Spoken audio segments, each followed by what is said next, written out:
Hello, everybody. We're going to talk a little bit of astrology, and I really want to hone in. I've done the eclipse forecast. I've done Mercury retrograde forecast. You guys can check all of that out, whether you're here on YouTube, Instagram, wherever you are. Check it out, Dorothy Morgan, Astrologer. I want to talk about something that's going on in between the eclipses. This is a real important thing, and it started on April 18th, and it goes to May 3rd. Ooh, what is this? This is an opportunity for us to take our astrology and how we're feeling and what's going on and go deeper with it. Okay. So I'm going to write this out and put it on my blog too. So you can go read it over there. It's only like 500 words. It's no big deal. But basically, what's going on here is that, between April 18th and May 3rd, Venus is moving through the area of Gemini that Mars was retrograde in. Okay. So from 8 degrees to 25 degrees of Gemini. Now, I know if you're not an astrologer, you don't know what that means. But what I want you to do is I want you to look at your journals, your calendars, or even you might even know ahead of time from September 4th through 2022 through March 16th, 2023. That's when Mars was from 8 degrees of Gemini. It went to 25 Gemini and it retrograded back to 8 and back. The whole gamut, the whole time it was between 8 and 25 was September 4th, 2022 to March 16th, 2023. A lot would have come to the surface. A lot. That's a huge amount of time. That's 6 months. That's half a year. But the end of 2022, the beginning of 2023, look back, look at your journals. What was happening for you? What was going on? It could have been anywhere in that time frame. Look at your life and see what significant was happening for you.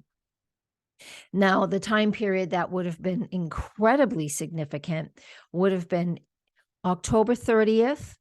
So right a couple days around October 30th, and then a few days around January 12th, because those are the dates when Mars was retrograde, October 30th, 2022 to January 12th, 2023. That's when Mars was retrograde. That's where we're really going to narrow it down.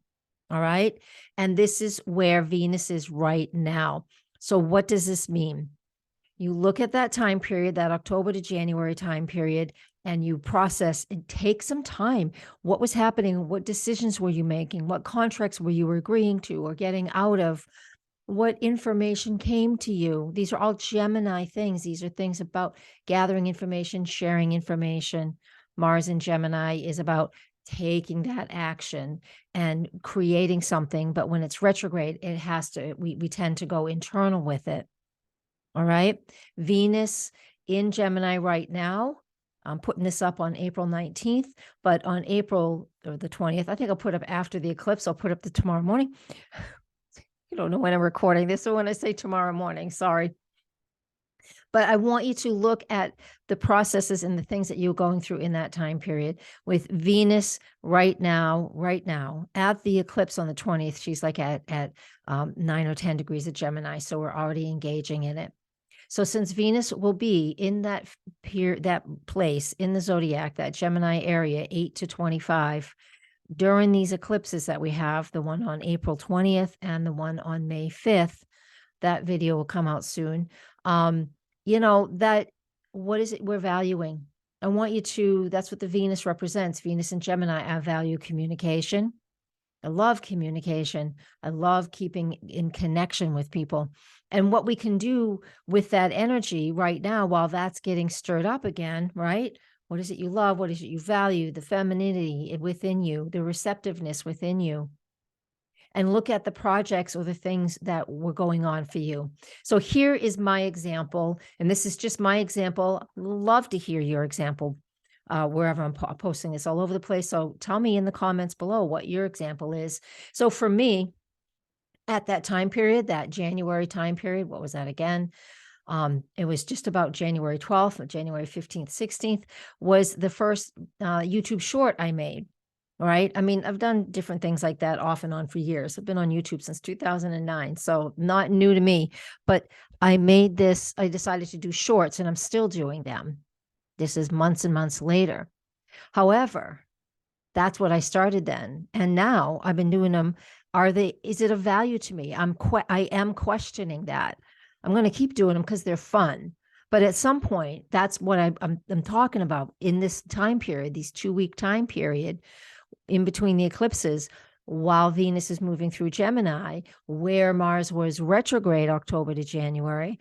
I am personally reconsidering what I'm doing with those things. How am I going to reinvent it?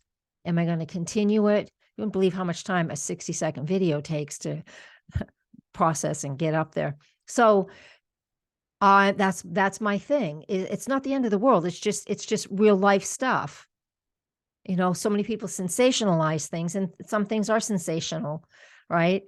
But there are so many people and so much information coming at us constantly out there that sensationalizes everything just to get your attention and your head, you know, in the headlines. This is normal life. That's what my channel is all about. Giving you regular content tip. Hopefully you can use. I want you to use it. Sometimes it's just not for you, so that's cool too. But hopefully you can use it. And that's my point, not giving us BS information that, what does that mean? So take this powerful eclipse. All eclipses are powerful, but take this new moon eclipse on April 20th. Look at what you're going to initiate, right? Where do you stand? We have one on May 5th in Scorpio. I'll talk about that. I'll get that up in a couple of days.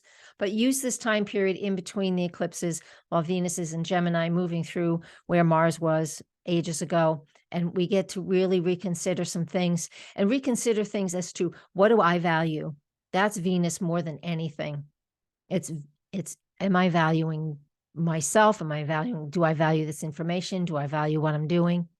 And again, to make it personal, you need to see or look back or identify what it is that you began. Okay. All right. That's it. Quick hit. I'll see you guys at the full moon lunar eclipse. And yeah, that's it. Blessings. Namaste.